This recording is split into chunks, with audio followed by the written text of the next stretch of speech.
Oui, mes chers collègues, je me saisis en effet de cette délibération hommage à de grandes figures féminines pour partager avec vous une bien triste nouvelle en ma qualité d'adjoint au handicap.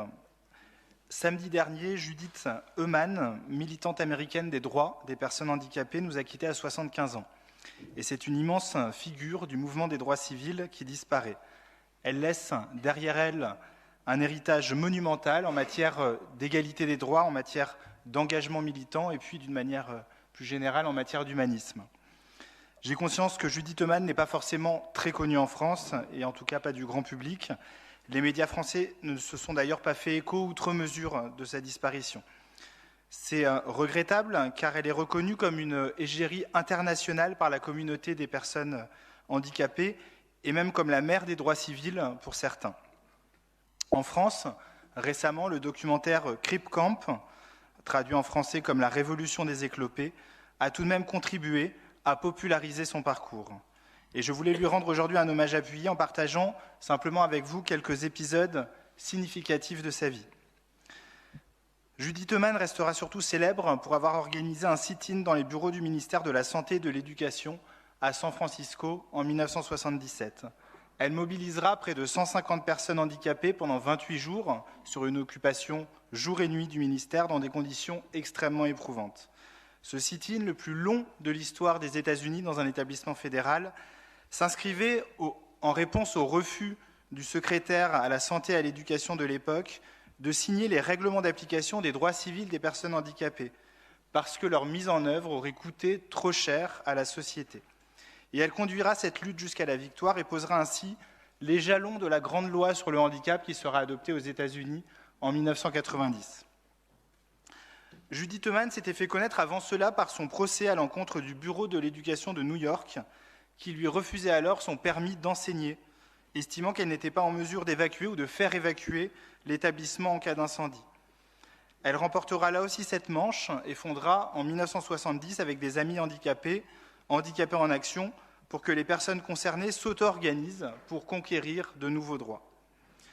Judith Heumann avait été elle-même très marquée par son éviction de l'école publique dès son plus jeune âge, au prétexte qu'elle était en fauteuil roulant et que le bâtiment n'était pas accessible.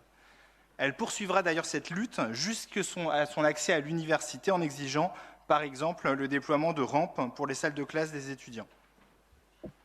Et de par sa notoriété, elle deviendra plus tard une véritable ambassadrice internationale des droits des personnes handicapées, comme conseillère à la Banque mondiale sur le handicap et le développement de 2002 à 2006, et puis d'ailleurs comme conseillère spéciale sur les droits des personnes handicapées dans l'administration Obama de 2010 à 2017.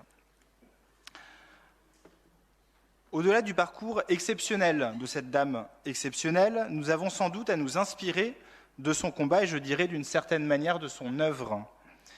En tant que nouveau adjoint au handicap, je mesure, quelques mois en tout cas après ma prise de fonction, la dette d'accessibilité qui est devant nous. Nous sommes en retard sur tout, notre société est en retard sur tout. Je ne dis pas que des progrès n'ont pas été accomplis ces dernières années, mais le chantier est considérable, il en est même inquiétant.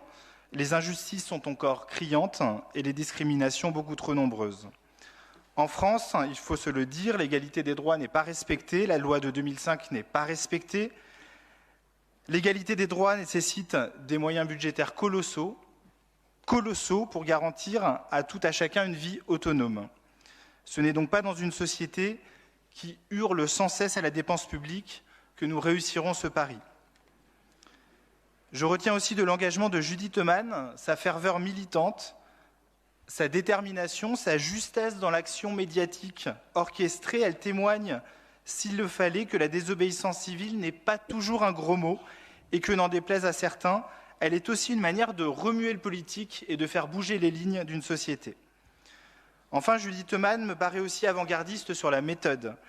Elle remet les personnes handicapées au cœur de la lutte, dans une logique d'empowerment, dans une logique de pouvoir d'agir qui consacrera plus tard le fameux slogan « Jamais rien pour nous, sans nous ». Pour toutes ces raisons, je formule le vœu que notre ville, dans les prochains mois, puisse donner son nom à une rue ou à un équipement de notre territoire. Judith Heumann, la ville de Lyon vous rend hommage aujourd'hui et votre combat restera pour nous une source d'inspiration pour l'égalité. Je vous remercie.